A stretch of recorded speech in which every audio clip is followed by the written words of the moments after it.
70 outlet stores and 565 distribution centers. One of the stores is on Hartnell Avenue in Reading. It's closing on Tuesday. KRCR News Channel 7's Carlo Falco stopped by to get his sugar rush for the day. Carlo, your snack of choice? Well, Mike, I don't know about you, but I've always been a fan of the Ho-Hos, but I think most people will really miss the Twinkies. The Twinkies are gone. And North State residents are trying to cope. I don't have a backup plan. I've done business here for so long, I just assumed it would always be here. But since the company decided the future was too bleak to continue operating, shipments to local stores have stopped, leaving shelves nearly empty and sending people into a Hostess frenzy. Have you had people come in and like just fill up their cars? Oh yes, oh yes. They're hoarding the Hostess. Yeah. Oh, that's so sad. Well, I can't stock up. But it's not just the treats people will miss. Several customers say they'll feel a pinch in their wallets. They use the Hostess outlet to stock up on bread for bargain prices. And for some, it's almost like a part of their childhood is dying. John Hernandez was brought here by his wife. Well, she's stocking up on it because she reminds of her when she was a girl. And as for the diehard fans, well, they'll have to go somewhere else to get their munchies. I guess I'm going to have to switch to the less expensive little Dev. You know, it's a tough switch, though. It doesn't taste the same.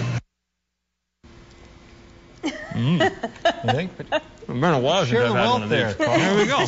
Pass down those Twinkies. Have you ever had a deep fried Twinkie? Didn't we eat a deep fried Twinkie once at a fair? Maybe so. I kind of vaguely remember that. You know, in digging deeper, I looked on eBay. Somebody has a box of Twinkies on there for $100.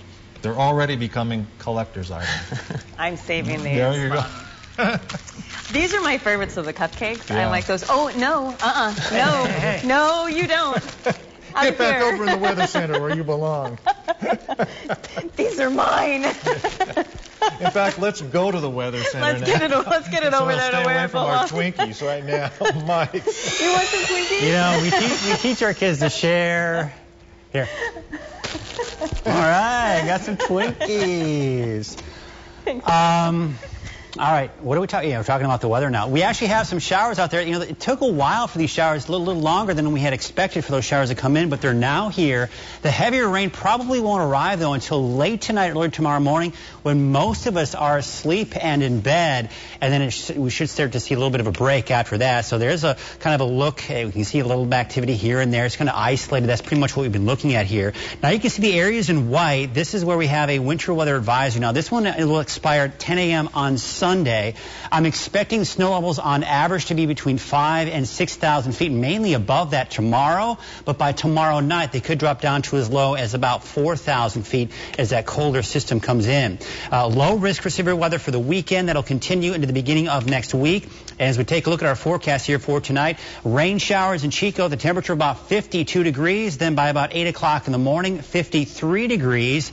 Then it looks like by the afternoon, look for more showers. And it will be heavy at times, especially for the second half of the day tomorrow with a high of about 58 degrees. So it looks like a fairly wet weekend in store for us. And next week, also looking fairly wet. We'll have more in our complete first serve forecast coming up in just a few minutes. Thanks, Mike. That might be the last Twinkie I ever eat. Serious story here. Coast Guard aircraft